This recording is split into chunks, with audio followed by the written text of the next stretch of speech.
타지에서 온 사람의 행에 대한 질문입니다. 농어촌인 오리마을에 1년 반 전에 타지에서 이사온 50대 주민이 있습니다.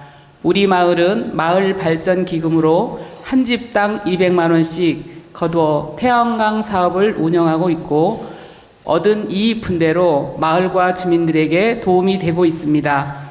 누구나 주민이 되면 200만 원 발전 기금을 내고 2년 이후부터 이익 분배를 공평하게 받는 마을 회칙이 있는데 그분들도 주민이 되면서 200을 내고는 2년도 안 됐는데 기존 주민들처럼 분배를 안 해준다고 불평불만으로 탈퇴해서 돈을 돌려받았습니다. 그러고는 마을에 살면서 자기 눈에 거슬리면 트집 잡고 신고하고 대화도 안 되고 그러다 보니 마을 사람들이 피해를 보는 것도 있어 그 사람 때문에 못 살겠다는 말이 나돌 정도이며 마을 이장님은 시달려서 살이 10kg나 빠졌다고 합니다. 스승님, 이런 경우 이 상황을 어떻게 대처해야 할까요? 스승님의 지혜 말씀을 청합니다.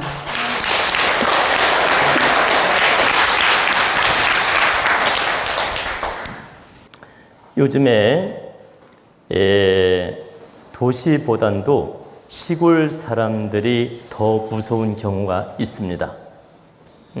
그러면 시골이라고 다 그런 건 아니지만 시골 사람들이 더 인정머리가 없고 배려도 없고 정말 싸가지가 밥 마실 정도로 좀 그런 사람들이 있다. 그리고 통계적으로 보면 원주민들은 그런 경우가 드물어요. 밖에서 이사 들어온 사람이 그러한 행위를 한 경우가 종종 있다라는 뜻입니다. 제가 누구라고 말은 안 하지만 이 지역에도 그런 사람이 있습니다. 실제 원주민들은 대부분 순수하고 양보하고 이해하고 다 아는 사람이니까 아시죠? 뭐 부모님 때부터 알고 형제부터 알고 또 부모님 그 이후부터도 다 함께 크고 성장했기 때문에 그러니까 제 말은 할아버지 할머니 때부터 아는 분도 있고 부모님 때 아는 분도 있고 또 자녀들 때부터 아는 분도 있고 함께 성장하면서 커온 마을이기 때문에 좀 속속들이 서로 사정도 알고 이해를 하면서 좀 부족함이 있어도 봐주고 좀 이해도 하고 또 양보도 해주고 그냥 그런가 보다 봐주기도 하고 이렇게 살아온 마을이에요. 근데 외부에서 어떤 사람이 이사를 들어옵니다. 들어오고 한 1년이나 3년 살면서 이제 적응을 해. 그러면 보세요.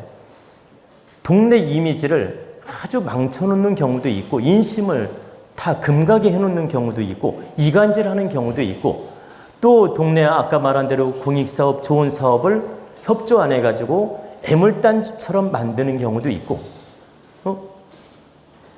이렇게 비합리적이고 비윤리적이고 비도덕적이고 이기적이고 도둑놈 심보로 사는 주민들이 있다라는 겁니다. 그러면 동네마다 다 이런 사람이 있는 건 아니지만 대체로 동네마다 다 그런 건 아니지만 한 명, 두 명씩 있더라는 얘기입니다.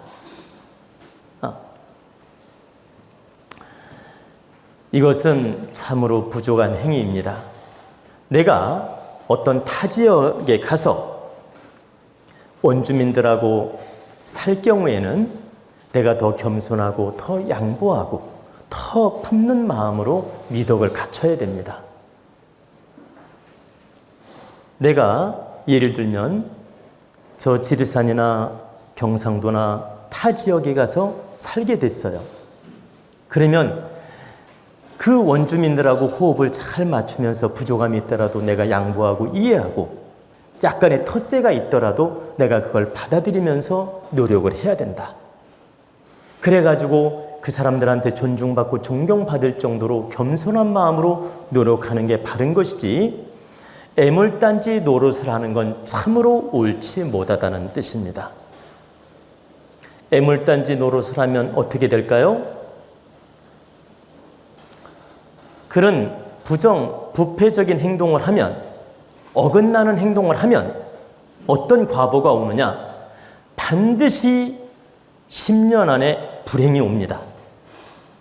그 동네를 떠날 수밖에 없는 그런 사연들이 만들어진다.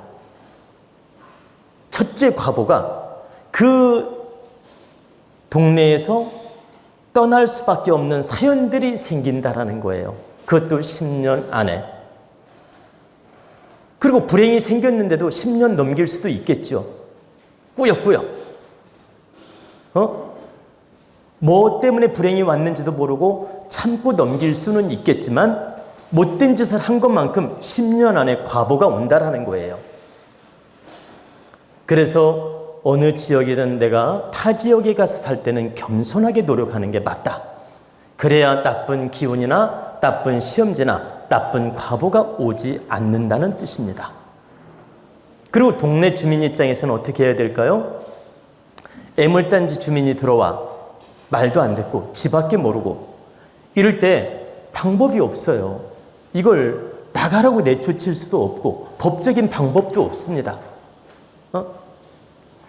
민원을 넣는다고 내쫓을 수 있느냐? 안 돼요. 응?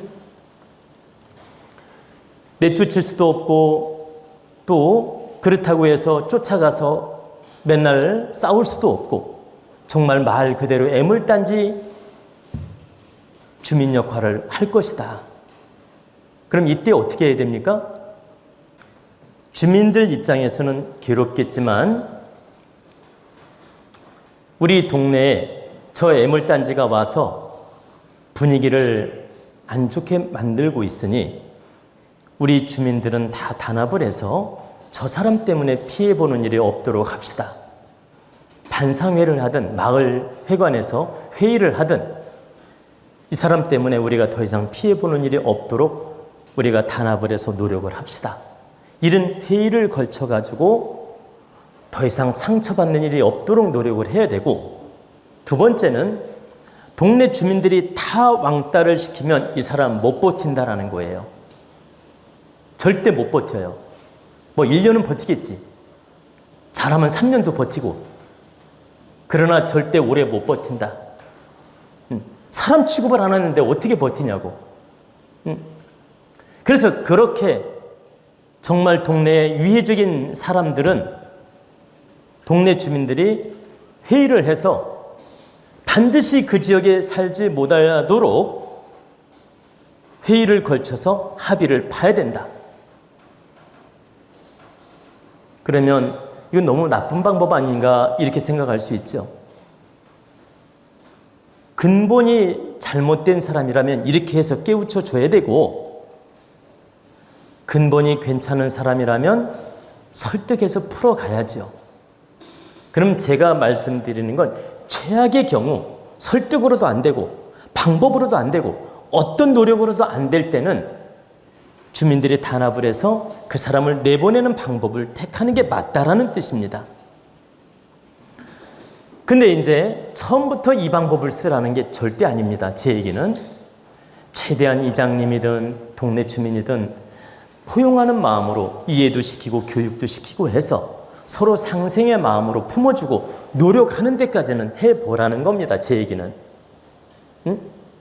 지금 제가 말 선호가 좀 바뀌었는데 처음에는 우리 동네에 들어왔으니 이 또한 우리들의 인연이고 우리 마을 주민이 되었으니 이 또한 우리들의 운명이고 우리들의 복이다. 이렇게 받아들이고 주민들이 먼저 품어주고 감싸주고 이렇게 텃세 부리지 말고 이렇게 품어주고 먼저 안아주는 노력을 해야 됩니다. 제 얘기는 동네 분들이 먼저 자비로 품어주는 노력을 해야 된다. 모든 걸 그 새로운 사람이 적응할 수 있도록 배려해주고 도와주는 노력을 해야 된다 이 뜻입니다. 이렇게 노력을 했는데도 부정적으로 꼬장을 부린다든가 협조를 안 한다든가 동물짓을 하면 그때는 주민들이 단합을 해서 경고를 하든 내보내든 방법을 택하는 게 맞다라는 뜻입니다. 제 말 이해가 되시죠? 그래서 동네 새로운 이사 온 사람이 문제를 일으킬 때는 동네 주민한테도 책임이 있는 겁니다. 그 이사 온 사람한테만 책임이 있는 게 아니에요. 동네 주민한테도 책임이 있다. 그렇기 때문에 동네 주민들이 더욱더 바르게 품어주고 먼저 노력을 해야 된다.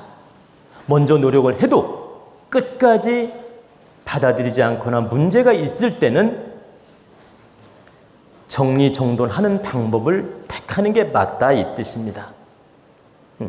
처음부터 내 눈에 걸린다고 내몰려고 한다든가 왕따를 시킨다든가 처음부터 내 잣대에 안 맞는다고 이 사람을 부정으로 몰고 가서는 안 되고 누가 보아도 이 사람은 비상식적이고 이기적이고 자기밖에 모르고 동네에 아주 위해적인 사람이라는 확신이 들 때만 정리하는 게 맞다는 뜻입니다. 제 얘기는 내 개인의 잣대로 마음에 안 든다고 이렇게 하라는 게 아니고 그래서 정말 시골 동네에 보면은 새로 들어온 사람들이 대체적으로 문제를 일으키는 경우가 많아요. 보면 인정머리가 없고 양보도 안 하고 길 봐봐요. 길 한평 때문에 싸움질하고 이런 경우 많은데 절대 이건 바르지 못하다는 뜻입니다. 제가 조금 말이 순서가 바뀌었지만 여러분이 이해를 하고 들으셔야 돼요.